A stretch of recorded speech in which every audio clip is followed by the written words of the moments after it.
In a newly released clip from the documentary The Hurt Business, a deeper look at MMA, former UFC champion Ronda Rousey refers to mixed martial arts as the most responsible form of violence. Ignorance of the sport is the only real barrier that it has to overcome. And I think that a lot of people that are ignorant of it think that it promotes violence when it really is the most responsible outlet for it. It's a human instinct to fight. And if you try to suppress it entirely and put everyone in a bubble wrap society, that's when people end up going nuts and shooting movie theaters. You know, if any of those people that had all of that aggression built up in them had some sort of outlet, I think that we would have a lot more societal health because of it. Max, you like, love, or hate Rousey's comments there? I love her comments. I think she's absolutely right. I do a thought experiment, Stephen A., where I prove to people that boxing, but it could be combat sports, is actually their favorite sport. No, football is, baseball is, basketball is. If you come to a street corner and there are two guys playing pickup, a little flag football game going on another corner, someone putting a golf ball in the third corner, and a fight on the fourth corner, where's the crowd? Crowd's around the fight. It's intrinsically more interesting. Why is it more interesting? Because fighting is the literal imposition of will. Everything else is just the figurative imposition of will. One player can't return another's serve. That means the first player imposed their will figuratively on the other player. The ball is a surrogate for their will. But in fighting, Ronda catches someone with a shot and they go down. Their brain says, legs, get up. They can't do it. She has physically imposed her will. Or a fighter's in a submission hold. They don't want to submit, but they have to. The other fighter has physically imposed their will. It's intrinsically more compelling. It is absolutely the safest possible outlet for violence in a way that other sports are not. And even boxing, which was reformed over the years to be less like MMA over 100 years ago and more, quote-unquote, civilized. You know, the road to hell is paved with good intentions. What wound up happening as an unintentional consequence of putting gloves on fighters and letting them hit each other and being more civilized, not letting them follow up on advantages and pound each other while on the ground, what happens is fighters wind up getting up with concussions and fighting on for 10 and 12 rounds, whereas in MMA, in Ronda's sport, in the UFC, if you have an advantage, you get to follow it up. It seems brutal, but in fact, it's much safer because then the contest ends, there's less sustained damage, etc. I totally agree with Ronda Rousey. So do I, but it's far more simpler for me than you just explained. In our society, because of what ails us as a society, you want to release, you want to vent, you want to exhale. And what gives you a better opportunity to do that than MMA? You can punch, you can kick, you can wrestle, you can scratch, you can claw, you can elbow, you can do all of these different things, and you can vent and unleash. And because you have the license to do that, and in the UFC and other MMA sports actually get paid for it, you're less inclined to do it outside of that octagon. It's really that simple to me. Yeah, Rousey, I find when she opens her mouth, usually has interesting things to say. She's really smart. And she is, and she's pretty, in a straightforward way, right about this. I think the other thing, too, is that a lot of people don't realize with this, mixed martial arts, whichever discipline you study, it teaches a lot of discipline and respect, too. Of course. I mean, your kids are also studying a form of martial arts, well, they're going to start, but yes, because I think it's important for young women, given the realities of the world we live in, what we just discussed in the last segment, can handle themselves. At least I like my daughters. Totally agree. Yeah. No, absolutely. 100%. Same with mine. Absolutely. So, gentlemen, Labor Day weekend. Yes. What are we? Anything we're fired up about? Hey, listen, I'm gonna watch Alabama beat USC tomorrow night. Yeah. I'm definitely gonna do that. You know, I'm gonna spend time with the family at the barbecue. You know, I'm gonna chill out. There's no question about that. But I expect Alabama to handle their business, and I'm gonna get set for this NFL season coming up. Next week is a big week. Going to be talking a lot about the NFL because a lot of games, the start of the season is coming up. Yep. We all can't wait. Let's face reality. Summer's the hardest time in the world because even though we respect baseball, we don't love baseball the way, as a society, we used to. We love our football, and here it comes. Yeah, here it comes. And by the way, here it comes like tomorrow. FSU got a tough Week 1 matchup. They got to win after I just said yes, it. October 29. This man. I'm taking the field. Roll Tide. As photos of the socks Colin Kaepernick wore in training camp showing pigs wearing police hats became a hot topic yesterday, Kaepernick posted an explanation for the socks that offended police on his Instagram page. Then last night, Cap chose to kneel with the teammate during the national anthem as opposed to sitting like he did in week 3 of the preseason. Cap also announced after the game that he will be donating $1 million to help social causes. Darren Woodson, good to see you now here with us. Yeah, thank you. I heard about all this when you guys were on NFL Live discussing it yesterday, but now that you heard he's donating, et cetera, how do you view Kaepernick? You know, listen, and I got to put this out there. I come from a military background. Father was in the military. My brother was in the military. My 4 uncles were all in the military. I own a company that helps the military veterans who are coming back from action with jobs. So when I first heard that he sat, my knee-jerk reaction was, like anyone else's, why? And it wasn't until I heard the sound and saw him at his locker and how he spoke with knowledge, he spoke eloquently about oppression and his message. And I thought his message was right on point because I am from a military background, but I'm also from the inner city, and I understand the message that he said. And I absolutely supported that message 100%. And I feel like he has the right, as an American citizen, to make those statements. And at the same time, I thought, you know, that's all great. But then yesterday, I see the socks on NFL Live. We're sitting there, we see the socks. And at that point, he lost me. He really did, simply because he made a blanket statement by wearing those socks. And I know he came back out and said some things afterwards to defend his stance. But at the same time, the perception, and we saw the reaction from the police departments around the country of how they felt about it. But the perception initially was out there, and then he had to come back and defend himself all over again. And that's where he lost me in his message. And I think, and one thing about it, again, the message is right on point.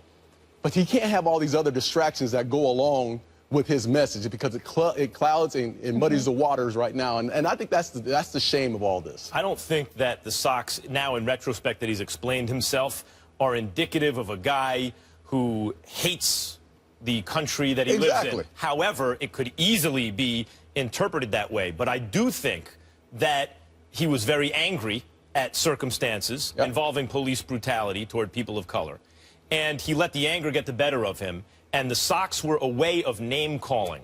And as you mature, and I'm prone to do this, when I get angry at somebody, I name call. I'll even do, you know, a GM is stupid or something, or something like that. Because when you get angry about something, you know, anger is a re-empowering emotion. You feel helpless, so you get angry. It empowers you. And it's an immature impulse to start name-calling, but it feels good in the moment. So it probably felt good for him to put on those socks and name-call in that way. And then when he was outed for it, in light of this, retroactively outed for it, I think he through this kind of public discourse, has become more enlightened, has gotten control of his anger, is harnessing it in more constructive ways, is now seemingly embarrassed by it, and has made clear what his message was. Whether or not that was in fact his message at the time, I believe that is his message now.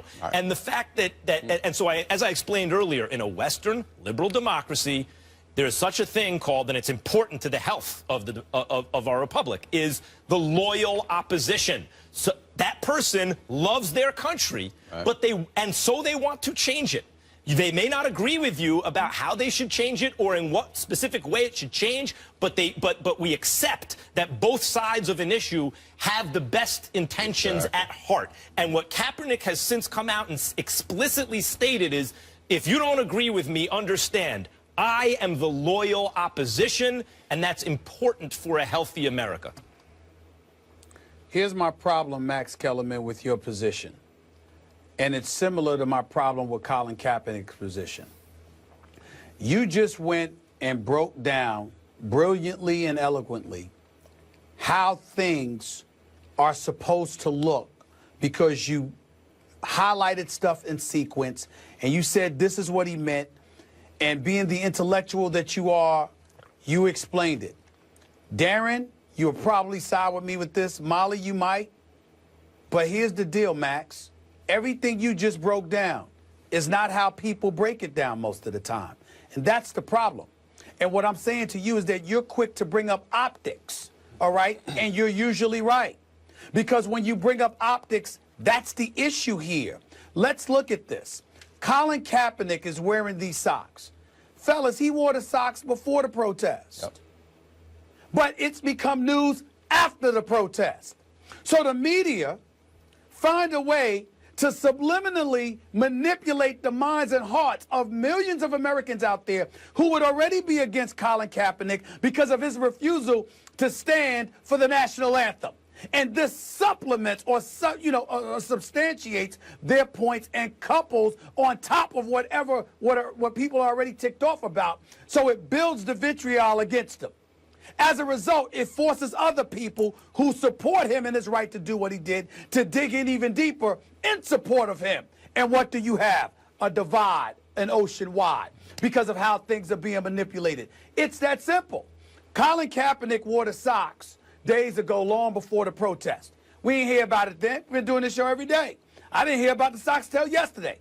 But he protested, refusing to stand for the national anthem last Friday. And even then they said that wasn't the first time. And so where is it? You got to think about things in chronological order the way it's supposed to go down. But then the way it does go down, that's not necessarily how it's conveyed to us. And then all of a sudden everybody's reacting to it. Agreed. In the end, yeah. I'm saying, and because you agree, in the end, what it comes down to is if you're going to make a statement, Colin Kaepernick has to know that. You have to know how those things could go down. And giving a press conference afterwards to explain yourself ain't gonna cut it. When we saw Eric Garner in the eyes of African Americans in this country, Eric Garner was choked by cops, choked to death.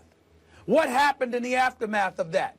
2 officers were gunned down brutally. I believe it was in Brooklyn, Bed-Stuy. I don't remember where, but it was somewhere there. I'm saying to you, these kind of actions that take place when you got pigs as cops on your socks, do you understand subliminally what kind of message that's I think sending? not only do I understand, Stephen A., and your point is well taken. I appreciate the point. I think Kaepernick now understands. Now that he is in the middle of the firestorm and he is a public figure, I think we are watching his position evolve and mature very quickly. I think he understands. He's even said so. My point is getting lost. It distracts from the point. It's another way of saying when you name call, which is essentially a severe form of that, his socks, your point gets obliterated by the name call. It's like you're lobbing a bomb in there, and he doesn't want to do that, which is why when Nate Boyer spoke to him, hey, how about maybe kneeling during the national anthem? Right. That way you can be with your team, you can show support for the military and all that, and make your point more specific for people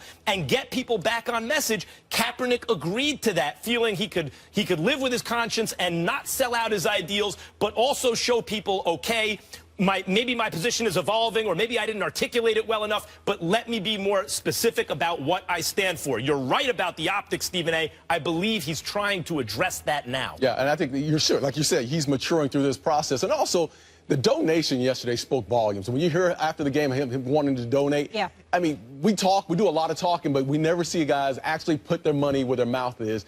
Kaepernick went out and did that, and is going to do that. And what we saw yesterday also was the support of his teammates. Eric Reed sitting with him. After that, he stood up and everyone's giving him hugs.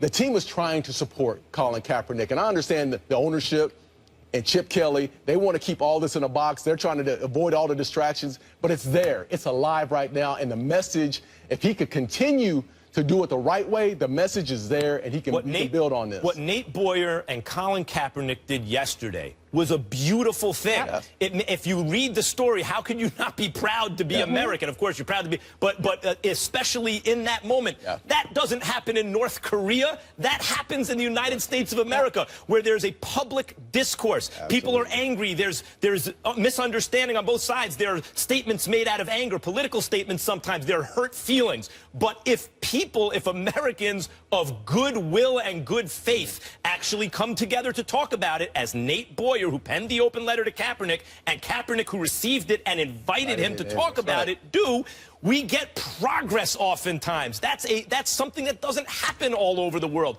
but it happens here. And Stephen A., it speaks to Kareem Abdul-Jabbar's point that the real un-American issue here is the persistence of the problems that Kaepernick is protesting. And if you believe in American exceptionalism and American optimism, you know that we always believe there's a solution to every problem. Also not the case all over the world. And Kaepernick and Boyer here, who joined him, are an example of that. It makes you proud. Yeah.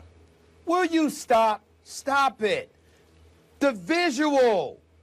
Ray Rice committed what he committed. Greg Hardy did something just as egregious, if not more so. Greg Hardy was back in the league. Ray Rice still can't find himself in the league.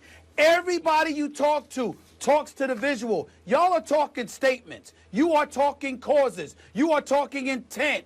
All of those things are to be honorable. But when you leave residue to be criticized from a visual perspective, it is far more profound. You know why? Because people don't have time to read all the time. They don't have time to educate themselves all the time. They don't have time to sit up there and intellectualize and edify themselves. What they do is go by what they see. They get a flashpoint and they run with it. So Colin Kaepernick wearing those socks is an ingredient for them to utilize to say, hey, that's what we saw. That's all that matters to us. They don't even know what the hell So what we're do you want him to do? You're right about they that. Have So no what does clue. he do? He doesn't have a time machine to go back and change anything. All he can do is deal with that's all I'm the saying. present. So what can he do But now? that's what we're He's doing saying. what he can. But that's He what we're changed talking the about. optics. He That's what kneeled we're instead of talking sat. about. Yeah.